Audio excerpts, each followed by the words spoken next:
You may have seen different types of governmental systems in the world, specifically in the Southeast Asian countries.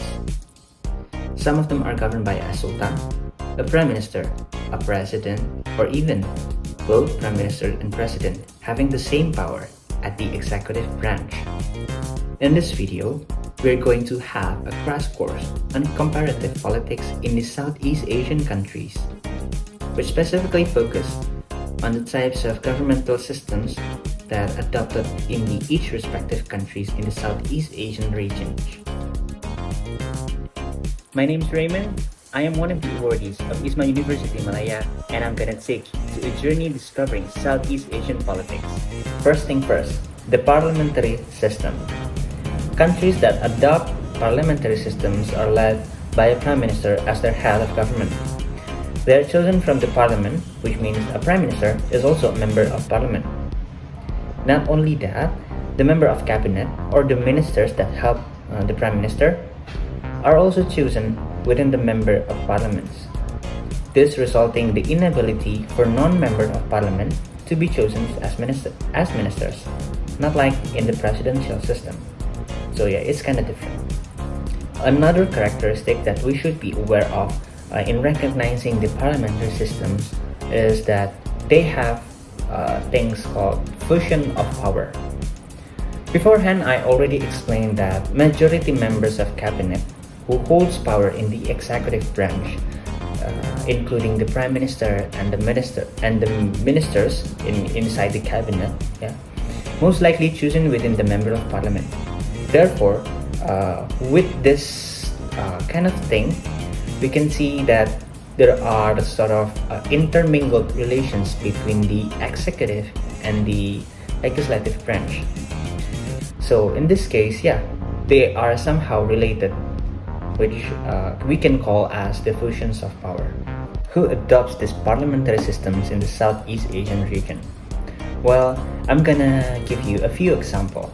First is Malaysia, which led by Anwar Ibrahim as their new prime minister. And then Singapore, Lee Hsien Loong, the third prime minister of Singapore. And then Cambodia, which led by Hun Sen from the Cambodian People Party.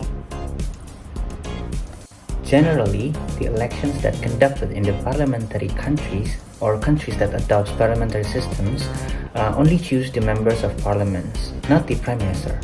So public don't have the direct access to vote for the prime minister. But instead,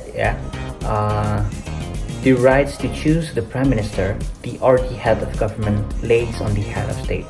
So in the context of Malaysia, the Yang di-Pertuan Agong will choose the prime minister because of its role as head of state, or in the context of Singapore, it would be the president. Next one would be the presidential system.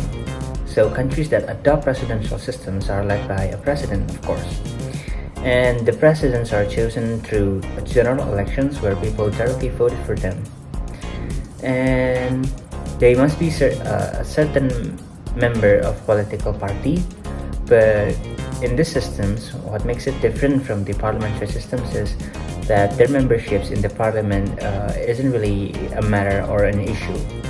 So they can just directly participate in general elections as a candidate. Members of cabinet or the ministers chosen based the prerogative rights of presidents, where president can choose the respective members of the cabinet whether they are members of parliament or not. So like anyone could join the cabinet as long as they are chosen by the president.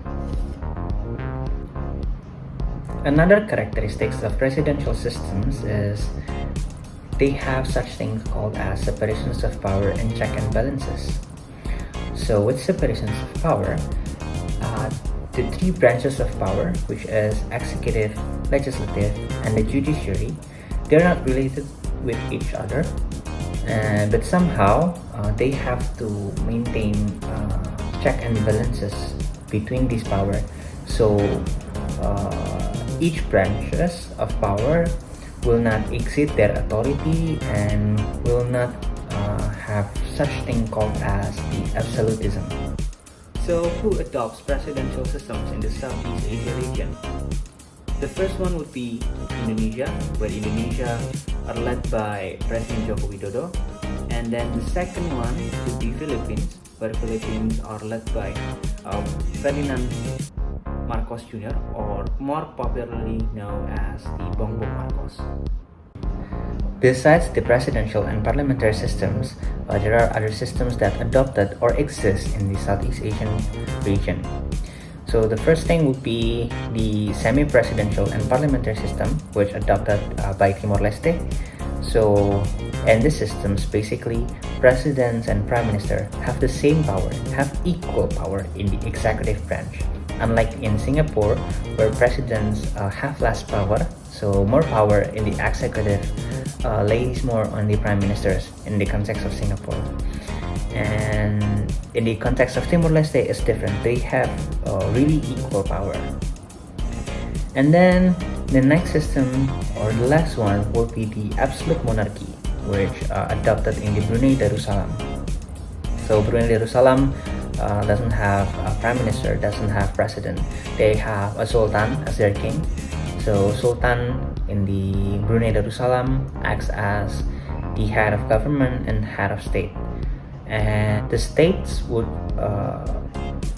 obey any laws that made by the Sultan.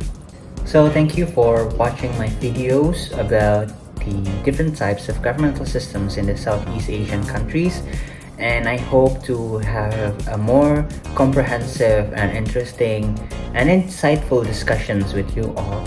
So yeah, once again, thank you for watching this video, and have a good day, and God bless us all. Thank you.